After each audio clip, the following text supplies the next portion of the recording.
Vamos acá a la presentación. Bueno.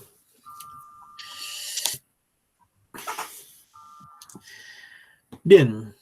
Entonces, después entonces decíamos, en la práctica lo vamos a ver bien cómo se desarrolla esto. Y se van a dar cuenta de que es fácil, ¿no? Y mientras tanto lo que pueden hacer es ir viendo cómo se hace una media exponencial, ¿sí? Bien.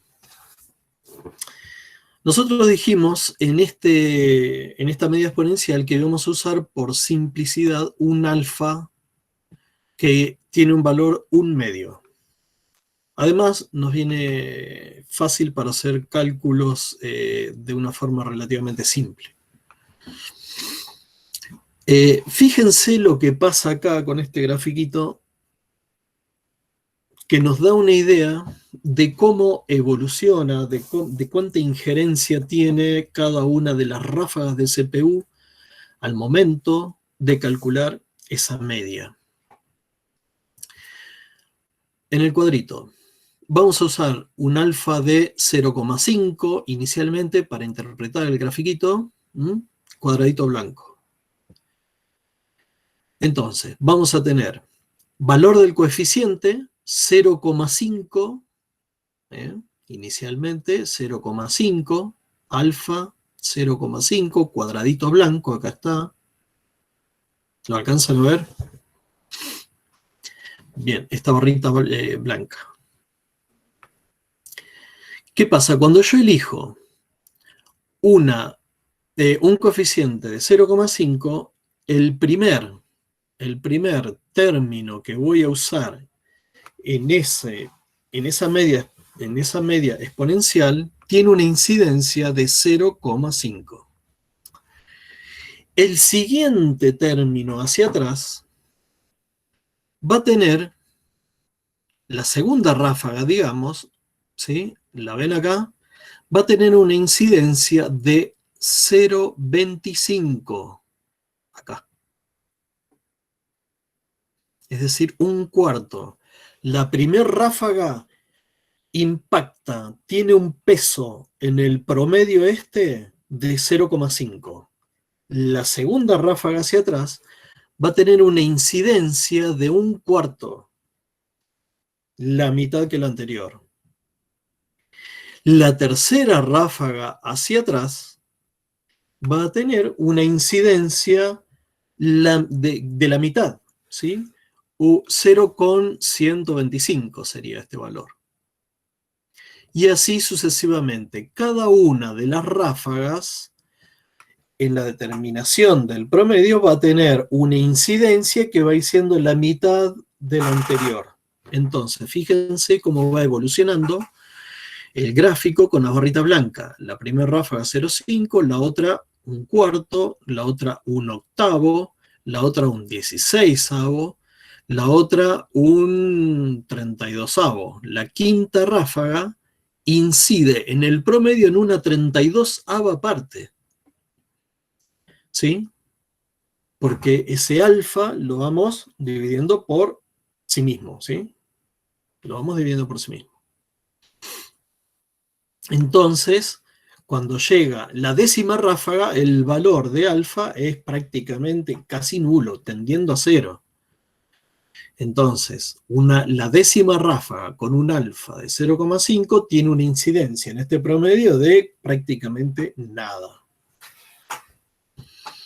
¿Qué pasa cuando usamos un alfa que tiene un valor, este negrito, que está más cerca de 1? Dijimos que el alfa podría valer entre 0 y 1. Bien, cuando usamos, por ejemplo, en este caso, un alfa de 0,8, la primer ráfaga va a tener una incidencia en el promedio, un peso de 0,80, 0,8. La segunda ráfaga va a tener una octava parte de eso. Va a ser esto, 0,10 y no sé cuánto. Fíjense el cuadradito en negro. La segunda ráfaga va a tener una incidencia menor inclusive a que cuando usábamos 0,5, ¿no? La tercera ráfaga va a tener una incidencia muchísimo menor. Y la cuarta ya prácticamente ni se tiene en cuenta para el promedio. ¿Sí? No tiene prácticamente peso. Quiere decir que cuando nosotros usamos un alfa más cercano a 1, vamos a estar dándole mucho más importancia a la última o a las últimas ráfagas. Acá la importancia la tiene la última, esta 1, y la anterior, ponele. Y quizás la anterior un poquitito, pero no más. Con alfa 0,5, fíjense que hasta la ráfaga 6 teníamos algo de importancia y teníamos algo. Si nos vamos para el otro lado, para un alfa menor a 0,5, yendo para abajo hacia 0, con un alfa igual 0,2, las barritas grisadas, ¿qué pasa?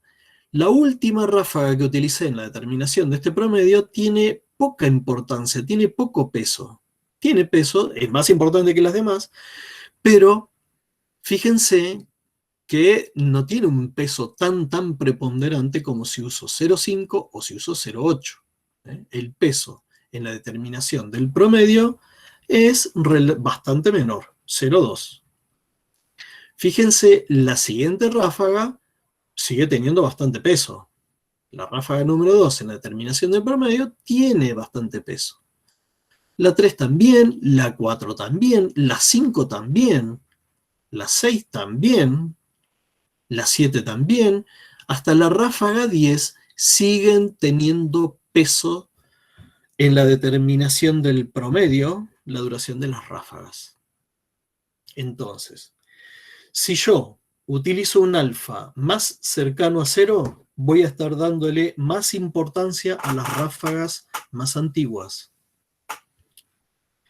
Si uso un alfa más cercano a 1, le voy a estar dando muchísima importancia a las últimas ráfagas y prácticamente nada a las anteriores. Y con un alfa 0,5 es un poco más equilibrada la cosa, ¿sí?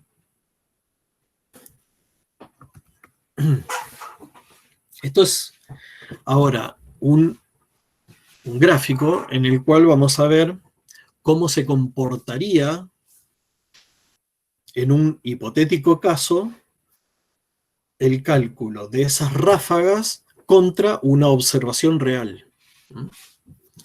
Fíjense, en este eje de la Y tenemos duración de la ráfaga a lo largo del tiempo en el eje de las X. Tenemos, entonces, la observación son los cuadraditos, es decir, es la curva que está más a la izquierda y más arriba. Esta, si la pueden seguir con el mouse ahí, el movimiento que hago con el mouse. Entonces, fíjense, en el instante 1, la duración observada de mi ráfaga es 1. En el instante 2 es 2 y así sucesivamente hasta que en el instante 10, calculo, es de 10. Y a partir de ahí, a lo largo del tiempo, la duración de la ráfaga se mantiene en 10. Eso es una observación, ¿sí? Una observación de una ráfaga en un proceso hipotético. ¿Qué pasa si yo hubiese utilizado un algoritmo de predicción de duración de ráfagas con un alfa de 0,5? Son rombitos en blanco. Rombito en blanco es esta línea que estoy siguiendo ahí con el mouse. ¿La ven? Va por ahí. Fíjense cómo va siguiendo, digamos, en una forma relativamente, la va siguiendo con cierta fieldad. No tanta, pero con cierta fieldad, a la curva original observada, que es la negra de arriba.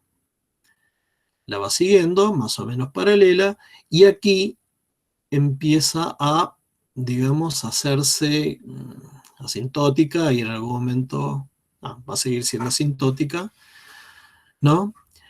Es decir, la predicción de ráfaga con alfa 0,50 arranca por abajo y sigue más o menos el crecimiento de esta, pero no muy cercano. Fíjense que, por ejemplo, en este instante, que creo que es el 8, el 9, no sé, la duración de ráfaga observada es de 9 y usando un alfa 0,5 yo estoy en un 6,50 aproximadamente. ¿Sí? Contra 9. Logra parecerse mucho recién por acá en el instante 16. O en el 15, 14, por ahí. Bien. Si yo uso un alfa 0,8, el parecido es mucho más cercano con lo observado.